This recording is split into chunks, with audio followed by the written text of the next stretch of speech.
പുണ്യാളൻ സിനിമകൾക്ക് വേണ്ടിട്ടല്ലേ ഈ പൂരം തൃശ്ശൂർ പാട്ട് ചെയ്തിട്ടുള്ളത്. അതൊരു തൃശ്ശൂർ പൂരത്തിന്റെ പാട്ടല്ല, തൃശ്ശൂരിനെ കുറിച്ചുള്ള പാട്ടാണ്. പക്ഷെ അത് പൂരത്തിന്റെ പാട്ടായിട്ട് അതിന് അങ്ങനെ ഒരു സ്ഥാനം കിട്ടിയിരിക്കുകയാണ് ആ പാട്ടിന്. അതെന്താ വെച്ചാൽ പാട്ട് തുടങ്ങുന്നത് പൂരം. തൃശ്ശൂരിന്റെ പ്രധാനപ്പെട്ട സ്ഥാനം അതാണ്.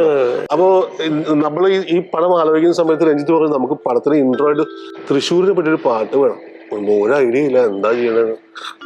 ഒരു ദിവസം മുഴുവൻ ഇരുന്നിട്ട് വേറെ കഥയൊക്കെ പറഞ്ഞ് ഞങ്ങൾ പിരിഞ്ഞു. അപ്പൊ അന്നൊരിക്കൽ ആ പിരിഞ്ഞു വരുന്ന ഈ പൂരങ്ങളുടെ പൂരമാണല്ലോ തൃശ്ശൂർ പൂരം. അപ്പൊ അങ്ങനെ തന്നെ തുടങ്ങിയാലോ, അങ്ങനെ പാട്ടൊന്നും വേറെ ഇല്ലല്ലോ, എന്നാ പിന്നെ അങ്ങനെ തുടങ്ങിയ എന്നും പറഞ്ഞ് ഞാൻ ആ യാത്ര ഞാൻ വീട്ടിലെത്തി അപ്പൊ തന്നെ പേരെടുത്ത് പൂരങ്ങളുടെ പൂരമുള്ളൊരു നാട് നമ്മുടെ നാട്. പിന്നെ അടുത്ത് പുലിയാണ്, പുലിക്കളിയാണ്. അപ്പൊ ഓണത്തിന് പുലി ഇറങ്ങണ ഒരു ഊര് നമ്മുടെ ഊര് ഈ പറഞ്ഞ നാടിന്. പിന്നെ അടുത്ത ഒരു റെഡിയായി ഈ പറഞ്ഞ നാടിന് കരയൊട്ട് 7 മുട്ടക്ക് പേര് കാണുന്നെങ്കിൽ കാണണം ഗഡി തൃശ്ശൂർ പേര്.